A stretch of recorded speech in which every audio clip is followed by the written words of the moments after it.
As soon as Judas left the room, Jesus said, "The time has come for the Son of Man to enter into his glory, and God will be glorified because of him. And since God receives glory because of the Son, he will give his own glory to the Son, and he will do so at once. Dear children, I will be with you only a little longer. And as I told the Jewish leaders, you will search for me, but you can't come where I am going. So now I am giving you a new commandment. Love each other. Just as I have loved you, you should love each other.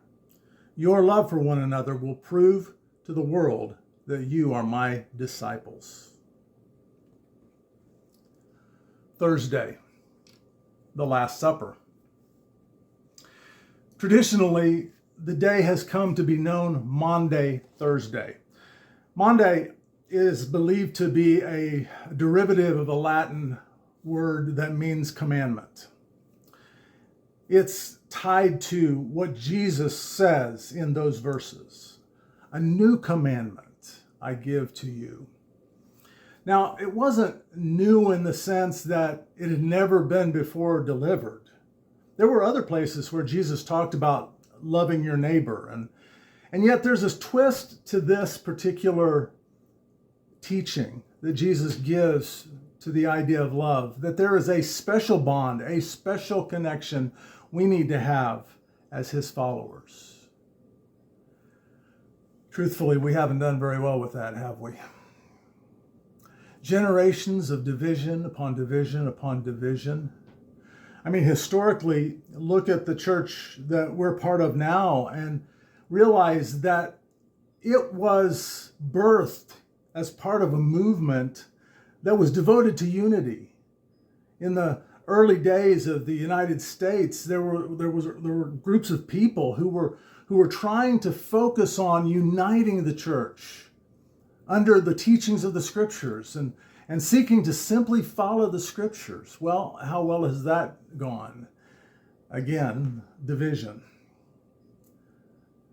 We don't do unity very well. Maybe because we don't define unity very well. I think sometimes we have this idea that unity is all about everybody having the same opinions. Unity being all about everybody agreeing together. Unity being comfortable.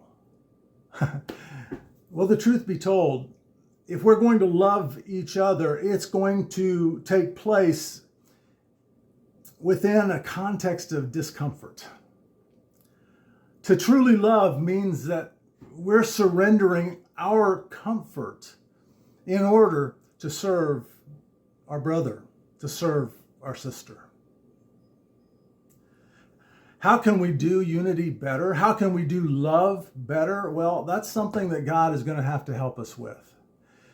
And it's so very critical because, as Jesus says, our identity as his followers is demonstrated to the world when we love one another.